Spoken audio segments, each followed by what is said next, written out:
ভাই এটা কিন্তু যেই সেই জায়গার পেঁপে না, এটা হচ্ছে গিয়ে দাকপের সুতারখালী ইউনিয়নে, এটা হচ্ছে গিয়ে একেবারে উপকূল এলাকায়, যে এলাকারে আগে বলা হয়তো লবণাক্ত এলাকা, মঙ্গা এলাকা, সেই এলাকায় কিন্তু এখন আর মঙ্গা নেই এবং সেই এলাকায় কিন্তু লবণাক্ততা এখন নাই বললেই চলে। এখানে এখন ধান হয়, ফসল হয়, সেই সাথে এই যে যে পেঁপে দেখতেছেন, এই যে সেই পেঁপে একেবারে সুমিষ্ট পেঁপে হয়। আমরা এখানে বেড়াইতে আইছিলাম, এখানকার একটা গৃহস্থ বাড়ি, এখানকার এক ভাই এবং তার বাবা চাচা আমাদেরকে এই পেঁপে দিয়ে আপ্যায়ন করতেছে।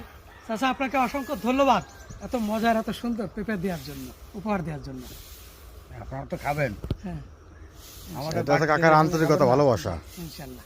আর একটা ব্যাপার হচ্ছে গিয়ে এই জায়গা আসলে আপনি অনেক কিছুর অভাব হয়তো বা পাবেন, সবচেয়ে বেশি যে অভাবটা পাবেন সেটা হচ্ছে গিয়ে পানির, সুপেয় পানি, মিষ্টি পানির অভাব।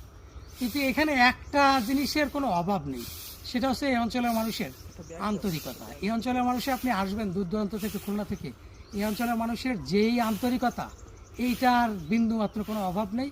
তবে পানির পর্যাপ্ত পরিমাণে অভাব আছে, আর পানির অভাব থাকলেও বাইরে থেকে যদি কেউ বেড়াইতে আসে সেই অভাবটা আপনারা অন্তত অনুভব করতে পারবেন না। এখানে যারা থাকে সেই অভাবটা কেবল তারাই অনুভব করতে পারে। ধন্যবাদ।